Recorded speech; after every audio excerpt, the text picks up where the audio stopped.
गभीर समुद्र रे प्रदूषण रोकबाकू पारादीप रे भारतीय तटरक्षी बाहिनीर मॉक ड्रिल जहाजरू तेल लिकेज को किभली प्रतिहत करा जाय परिबो एली गभीर समुद्र रे भारतीय तटरक्षी बाहिनी पक्षरु एबे मॉक ड्रिल करा जायछि। पारादीप उपकूलठू 35 किलोमीटर गभीर समुद्र रे ए मॉक ड्रिल हेउछि जहाजरू तेल लिकेज जनित प्रदूषण को प्रतिहत करबा पई विभिन्न रणकौशल अभ्यास करा जाउछि। मॉक ड्रिल रे शामिल होइछि भारतीय युद्ध जहाज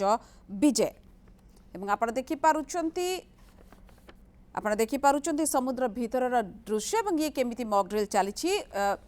डॉक्टर जयकृष्ण पाणिग्राही परिवेशविद आम सहित रोचंती। डॉक्टर पाणिग्राही आपन को स्वागत एवं आमे जेतेबेले कहूचे समुद्र भीतर परिवेश को लेकिन निहाती भाव में आम समस्त चिंतित हेबा एवं ये मॉक ड्रिल बहुत गुरुत्वपूर्ण ए दृष्टिकोण कारण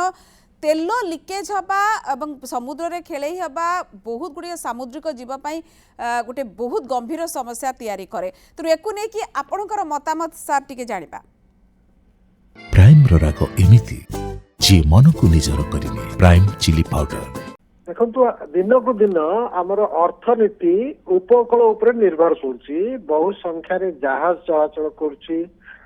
ट्रेड जहाँ चली गोटे देश अन्य देश को ये सब प्रक्रिया रे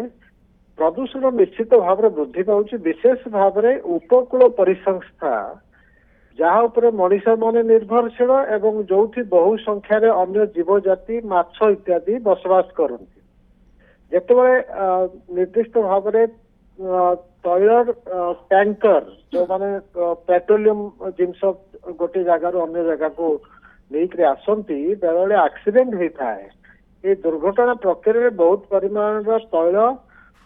समुद्र मध्य को से लीकेज हो जाए एवं यह व्यतीत जेते सब छोट बड़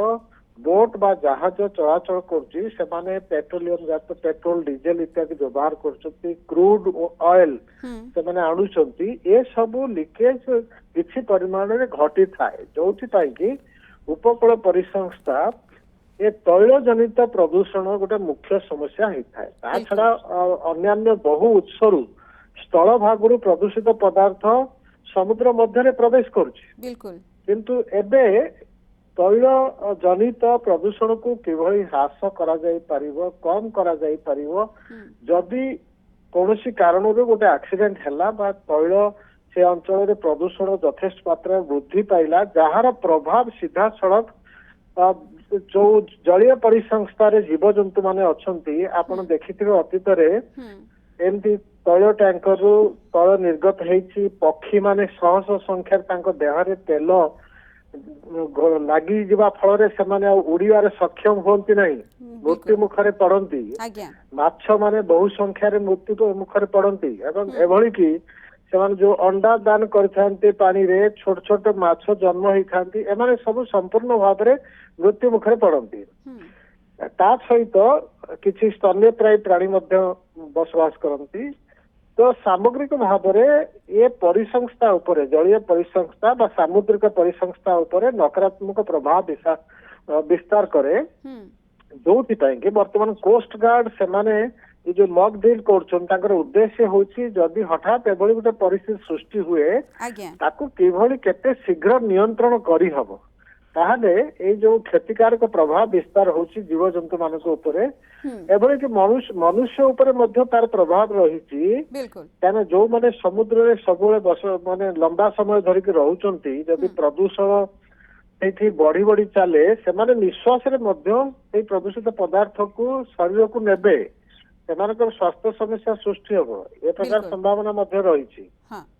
तेणु ये मॉक ड्रिल चेष्टा करा जाउछि किभली संभाव्य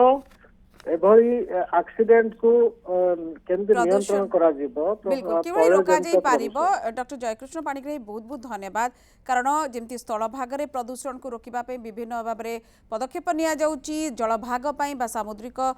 जो अंचल गुड़िक रही सेठी मध्य एई भली भाव में पदक्षेप निया जाउछि। कोस्ट गार्ड पक्षरु एकु नै कि आज गोटे मॉक ड्रिल मध्य करा जाउछि जहाजरु तेल जतले लीकेज होउछि